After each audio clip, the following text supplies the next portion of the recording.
I've always had a dream of helping a particular individual out, seeing and touching the people that we actually are trying to help. Jeffrey Smith isn't having control over his muscles. There's a lot of days where he just sits in the hallway and he's just waiting for something to happen. The conflict in Burma has been raging for many years. A lot of villages are getting burned. People really are fearing for their lives. Once I woke up, I had a hard time breathing and couldn't move. The medics came up, and then I realized kind of what happened to me. The abuse really started, I'd say, probably day one. He would curse a lot, put me down. When the children were born, it seemed to progress.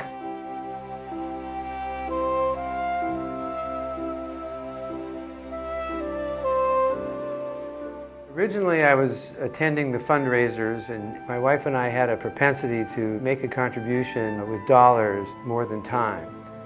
And so Valerie and I talked with Carol Mullen, and we asked what are the types of things we could be doing to get connected with the clients. And she asked if we'd like to try delivering food from the food bank to people that can't get here. Jeffrey Smith is a very adventurous, curious fellow. Big, bright blue eyes, big passion for life. He was a geology teacher. He coached sports. He's very active in the outdoors. He liked to kayak, river raft. A few years ago, Jeffrey was diagnosed with Parkinson's, and as the years pass on, the disease has progressed, and now it's moved into an advanced stage. And so, because of this, he has to live in a nursing home. The family we're currently working with actually met in the refugee camp. The woman, her name is Harsi Nar, she actually fled Burma with her family to Mela for protection, which is a refugee camp along the Thai border where she met a Thai citizen whose name is Zamo. The two of them married each other, actually lived there married in the refugee camp for about 10 years and had 2 children. Life in the refugee camps may be a bit safer, but you're running into a whole other host of issues. Tropical disease, a lot of cholera. Many of these families are stuck there. They can't return home, and they certainly can't assimilate into Thai society. I was stationed in Fort Lewis in 2000. I was on the path to making my sergeant rank. I planned on doing a 20-year career and retiring. At the time of my injury, I was 26 years old. I was in military freefall school in Yuma, Arizona. It was my 4th jump of that day. I was jumping with combat equipment, my rifle and oxygen, and I was kind of exhausted, and I just came in the wrong way and landed wrong and happened to break my neck and cut my spinal cord in half. The ex-husband always felt that arguments should be in front of the children.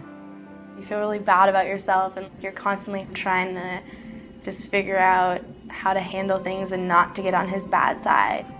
We went on a ski trip. My daughter happened to ski down into him, and he hit her over the head with a ski pole and told her he wishes she was never born. The last straw was when my son was not listening. His dad got out of the car and choked him in the garage, held his neck and told him he better listen, and that's when my son went into the room. He beat himself unmercifully. He wanted to bleed or die.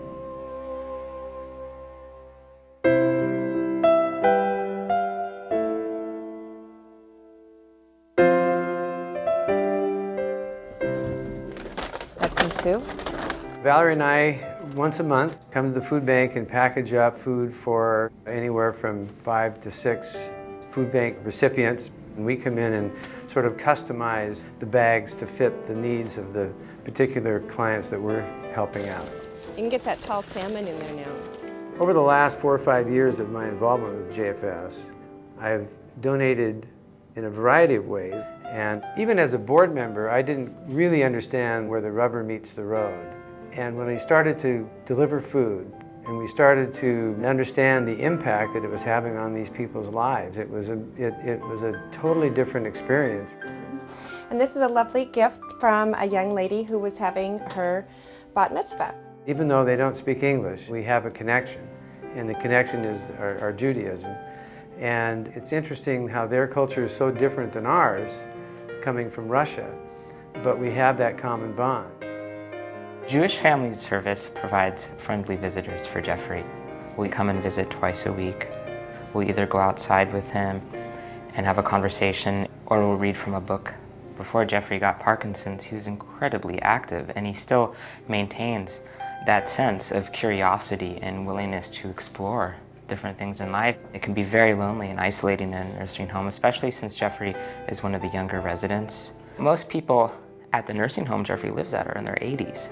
Jeffrey's in his early 50s. Jeffrey's family is out of state, and so the only contact he has is with Temple Beth Am and Jewish Family Service.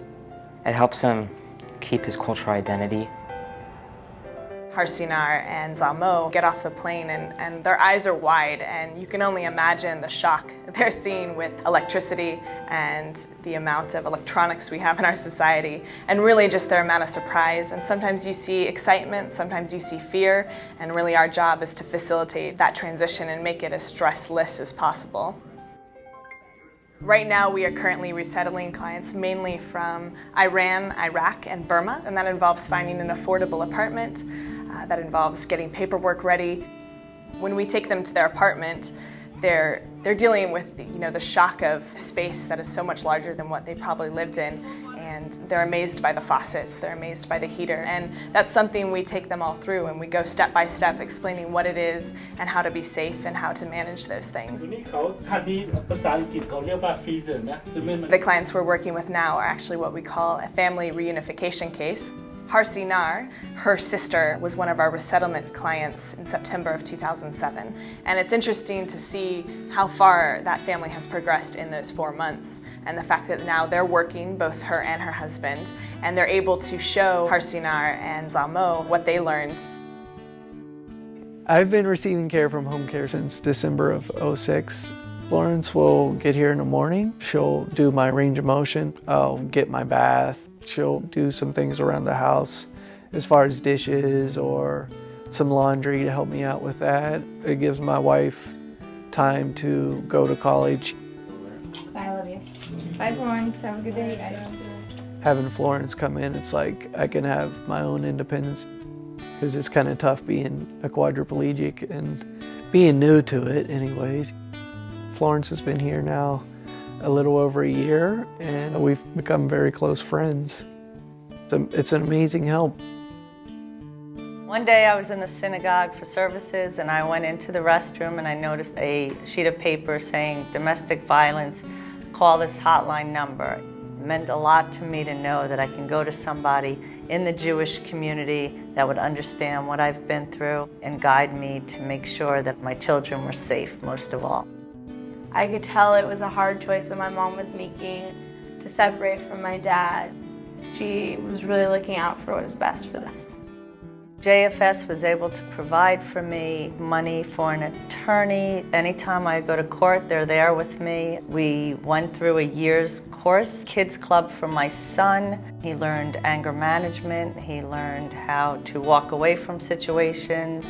I also had domestic violence counseling through Michelle. She's been the most supportive, loving, wonderful woman I can ever say in my life. I mean, call her 2-3 times a week just to talk to her, and she helps me through it, and I know I'm going to be okay.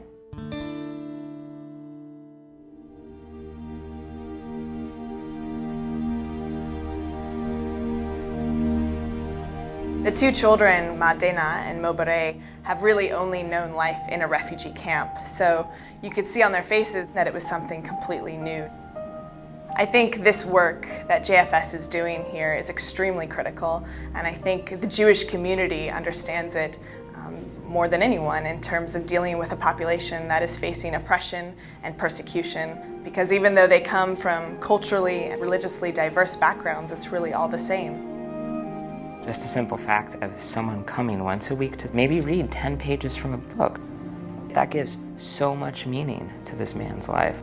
You know, and we think that in Jewish Family Service, we help people in many different dimensions, whether it be the food bank or providing counseling. What is really important too is just to spend time with someone. I mean, it's just wonderful. It's an amazing help. The best caregiver experience that I've ever had. Lucky to be alive.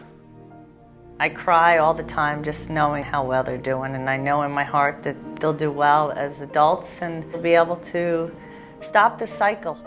I have a bunch of jobs and I take the money from them and my tip money and I put it into my tzedakah box and I donate it to JFS. Giving money to them, I feel really good about myself just knowing that I'm helping out other families who are also going through a similar situation, and if not something worse.